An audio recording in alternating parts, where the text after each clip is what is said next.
जय जय श्री राधे। भक्ति भक्ति भगवंत गुरु चतुर्नाम वपु एक, इनके पद बंदन किए नाशे विघ्न अनेक। श्याम प्यारी कुंज बिहारी, जय जय श्री हरिदास दुलारी। श्याम प्यारी कुंज बिहारी, जय जय श्री हरिदास दुलारी। आज के सत्संग में वेशनिष्ठ हंस भक्तों का चरित्र वर्णन करेंगे। प्रियादास जी कहते हैं, कोड़ी वयो राजा कियो जतन अनेके पे, एक न लागे कहो हंसन मगाइए। बदिक बुलाए कई बेगी उपाय करो, जहाँ तहाँ दौड़ा हो यहाँ लगे ले आइए।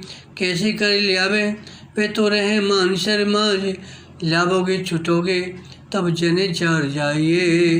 देखती ओढ़ जात जात को पहचान ले, साधु सो न डरे जान बेच ले बनाइए। वर्णन आता है, एक राजा था, वह कोढ़ी हो गया। बड़े बड़े वैद्यों ने अनेक उपाय किए परंतु कुछ भी लाभ नहीं हुआ। तब राजा ने राजवैद्यों को डांट लगाई, तुम लोग बैठे बैठे खाते हो, धन लेते हो, परंतु एक रोग हो गया, उसे अच्छा नहीं कर सकते। अरे मृत्यु से भले न बचाया जा सके परंतु रोग का निवारण तो होना चाहिए। भागवत जी में भी वर्णन आया है, बुद्धिमान पुरुष को जहाँ तक उसकी बुद्धि और बल साथ दे मृत्यु को टालने का प्रयत्न करना चाहिए। प्रयत्न करने पर भी वह न टल सके तो फिर प्रयत्न करने वाले का कोई दोष नहीं रहता। महापुरुषों की बात अलग है। अब राजा बोले, यदि मेरी व्याधि दूर नहीं किए तुम लोगों को जीवित ही पृथ्वी में गड़वा दिया जाएगा। तब वैद्यों ने आपस में सलाह की और अपने बचाव के लिए हंसों को मंगाने के लिए कहा। बोले, राजन, इस रोग की हंसों से दवाई बन सकती है। वैद्यों ने सोचा, न हंस मिलेंगे न औषधि बनेंगी। हम लोग कह देंगे जब सामग्री ही नहीं मिल रही है तो हम लोग क्या करें।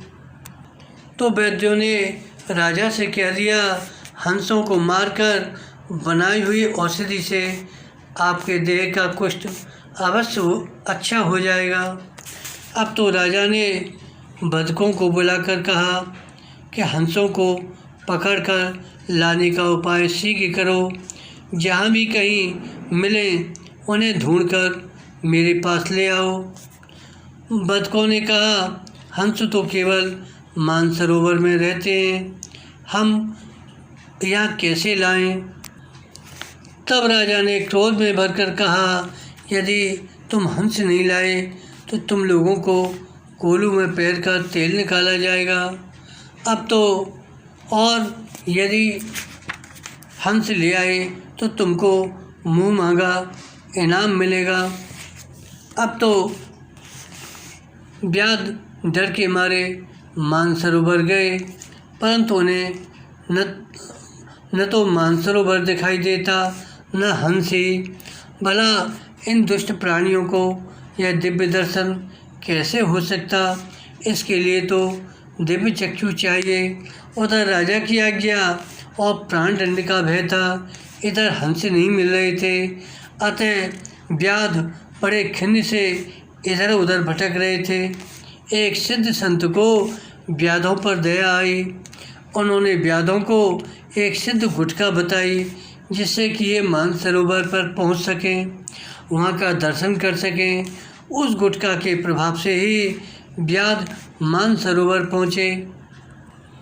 ये 4 बदिक थे, किसी प्रकार मानसरोवर पहुँच गए पर हंसों को पकड़ नहीं सके। हंस पहचान गए ये लोग बदिक जाति के हैं, इसलिए इन्हें देखकर उड़ जाते थे। बदकों ने देखा कोई साधु संत जब उनकी ओर जाते हैं तब वे डरते नहीं हैं। इस रहस्य को जानकर उन चारों बतखों ने कंठी माला धारण कर वैष्णवों का सा भेष बना लिया। चारों बतख वैष्णव भेष बनाकर फिर मानसरोवर पर गए, जहाँ हंसगण थे। हंसों ने प्रशंसनीय वैष्णव भेष देखकर यह जान लिया ये बतख ही हैं, भेष बनावटी है, फिर भी भेष निष्ठा से अपने को बधा लिया। ये हंस गोस्वामी श्री विट्ठलनाथ जी के शिष्य थे।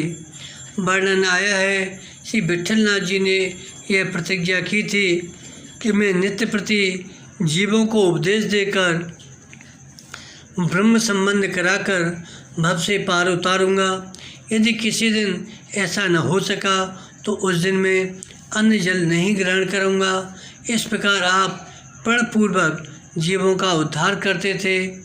एक बार की बात, ये उत्तराखंड की यात्रा करते करते मानसरोवर पहुँचे। संयोग से उस दिन कोई शरणागत नहीं हुआ, अतः पूर्व प्रतिज्ञा के अनुसार श्री गोसाई जी ने कुछ भी खाया पिया नहीं।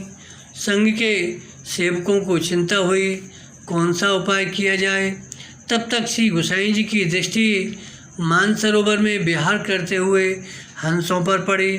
उन्होंने सेवकों से कहा, इन्हीं को घेर लाओ, आज इन्हें ही उपदेश करेंगे। सेवकों ने ऐसा ही किया। श्री गोसाई जी हंसों को उपदेश देकर बड़े प्रसन्न हुए। हंस भी आज परमहंस श्री गोसाई जी को गुरु रूप में पाकर कृतार्थ हो गए। अब तक वे दूध और जल को अलग अलग करने वाले थे, परंतु अब तो सत असत का निर्णय करने वाले हो गए। पहले मुक्ता चुकते थे, अब स्वयं जीवन मुक्त हो गए और भगवान के यश रूपी मानसरोवर में गुण गण रूपी मुक्ता चुनने लगे। संत कृपा से हंसों को यह परम दिव्य सुख मिला था, अतः उनकी संत वेश में बड़ी निष्ठा हो गई। यही कारण था कि जानते हुए भी बतखों के हाथ से बंध गए। वर्णन आया है कि हंसिनी ने हंस को रोका कि ये साधु नहीं है, ये तो बधिक हैं, इनका विश्वास करना उचित नहीं है। तब हंस ने समझाया, यह संत का बाना अर्थात वैष्णव भेष अत्यंत प्रशंसनीय, पूज्य, आदरणीय, विश्वसनीय, इनकी बड़ी महिमा है। इस तरह यह भगवान का बाना है, इसका आदर करने से त्रिकाल में हानि नहीं हो सकती। परंतु यदि प्राणों के लोभ बस होकर अनादर करेंगे तो लोक और परलोक दोनों बिगड़ेंगे। शरीर तो नाशवान है ही, यदि भेष निष्ठा में यह नौछावर हो जाए तो हमें अपना बड़ा भाग्य समझना चाहिए। भगवान में निष्ठा रखना यह सबका मत है और संतों में निष्ठा होना यह सब मतों का सार है। राम ते अधिक राम कर दासा। इस तरह वो चारों बतख हंसों को बांधकर लेकर राजा के पास आए।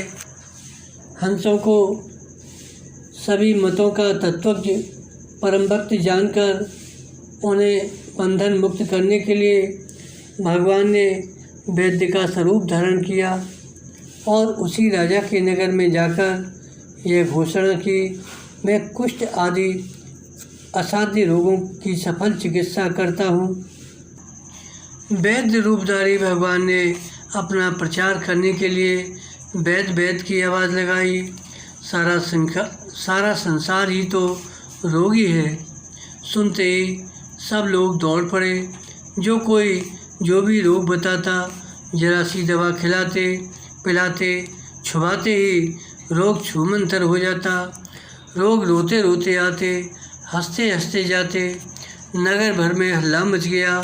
तब नगर के विशिष्ट व्यक्तियों ने इन अनोखे वैद्य जी से अपने राजा के रोग की चर्चा की।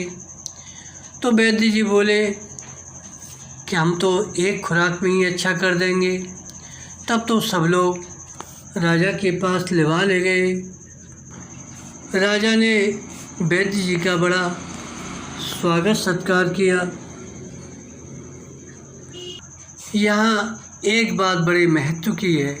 इस नगर में कैसे भी प्रथम परम साधु सुकृति हंसों का शुभागमन हुआ। इसके बाद स्वयं ही भगवान भी पधारे। भगवान के श्रीमुख का वचन है कि मेरे भक्त जहाँ जहाँ जाते हैं वहाँ वहाँ मैं भी जाता हूँ तथा समस्त भुक्तियाँ और मुक्तियाँ भी भक्तों का अनुगमन करती हैं। नगरवासियों ने हंस रूप में प्रथम संतों का दर्शन किया। इसके फलस्वरूप उन्हें भगवान का भी दर्शन हुआ। चूँकि संत भी हंस रूप में परोक्ष थे, भगवान भी वैद्य रूप में परोक्ष होकर आए। अब तो राजा ने इन वैद्य जी का बड़ा सम्मान किया। भगवान ने पूछा, आपने इन हंस पक्षियों को क्यों मंगवाया है? राजा ने कहा, इन्हें मारकर औषधि बनाने के लिए मंगाया है। भगवान ने कहा, इन्हें छोड़ दो, मैं आपके शरीर को अभी अभी बिल्कुल निरोग किए देता हूँ। राजा ने कहा, ये तो बड़ी कठिनाई से हमें मिले हैं। कुष्ठ रोग के ठीक हुए बिना हम इन्हें कैसे छोड़ देंगे? यह सुनकर वैद्य जी ने अपनी झोली से औषधि निकाली और उसे पिसवाकर राजा के शरीर पर मलवाई। राजा का कुष्ठ दूर हो गया। राजा अत्यंत प्रसन्न एवं सुखी हुआ। वैद्य ने कहा, अब इन हंसों को छोड़ दो। राजा ने हंसों को छोड़ दिया।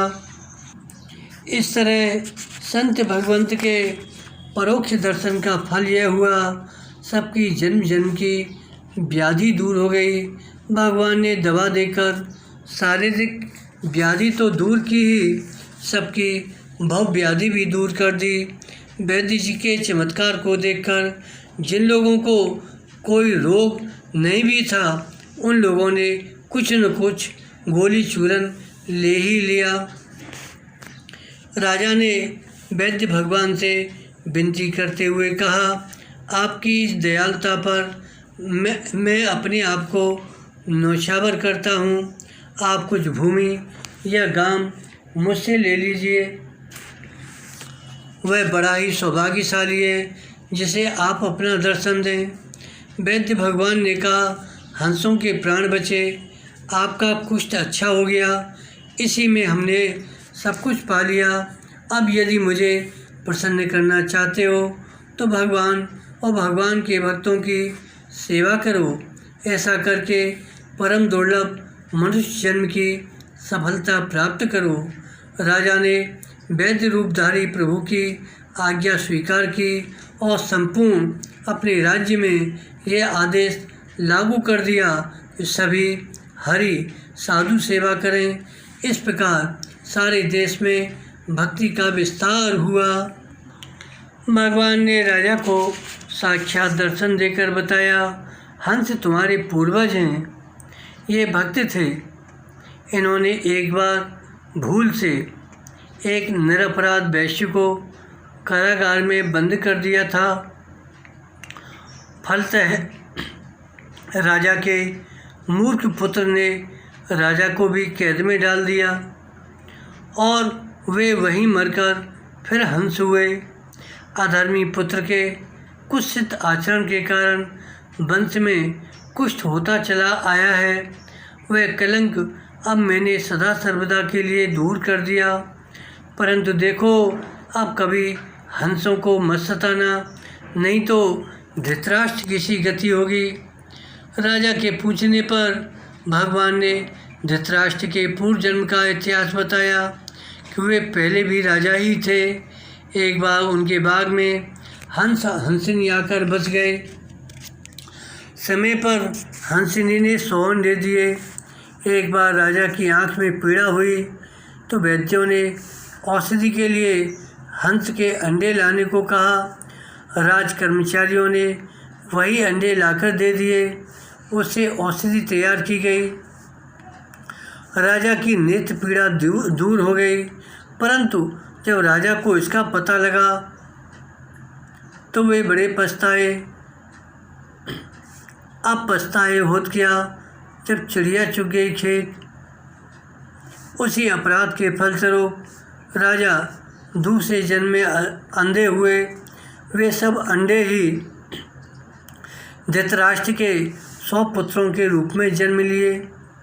जैसे हंस हंसनी को अपने 100 अंडे के नष्ट होने का दुख हुआ, वैसे ही धृतराष्ट्र गांधारी को भी अपने सभी पुत्रों के मारे जाने का दुख भोगना पड़ा।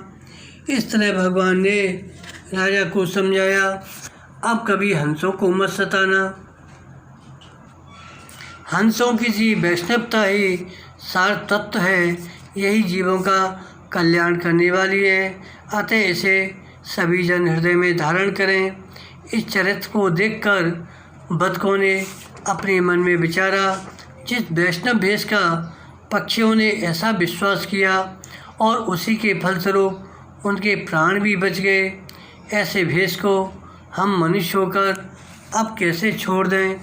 इस प्रकार वे अधिक सच्चे संत बन गए। उन्होंने भेष का त्याग नहीं किया, उनकी मति भगवान की भक्ति में मग्न हो गई। हंस भक्तों एवं वैद्य रूपधारी भगवान के दर्शन का प्रभाव है कि उन दुष्ट व्याधों को भी सात्विक की बुद्धि आ गई। भगवान ने राजा को भला चंगा करके फिर आकर हंस भक्तों को साक्षात दर्शन दिया। राजा के बंधन से छूटने पर वे बेचारे हंस घबराए से एक वृक्ष पर बैठे थे। भगवान ने हंसों से पूछा, कैसे पकड़ में आए। हंसों ने कहा, प्रभु जानबूझकर भी आपका बाना देखकर उसकी लाज रखने के लिए स्वयं बंधन में आ गए। भगवान बोले, अरे भाई, इस तरह जानबूझकर भी बंध जाना ठीक नहीं है। हंस बोले, प्रभु यदि हम लोग वेश का आदर करने के लिए नहीं बंधते तो आपके दर्शन कैसे होते। हम तो ऐसे बंधन की जन्म जन्म याचना करते हैं।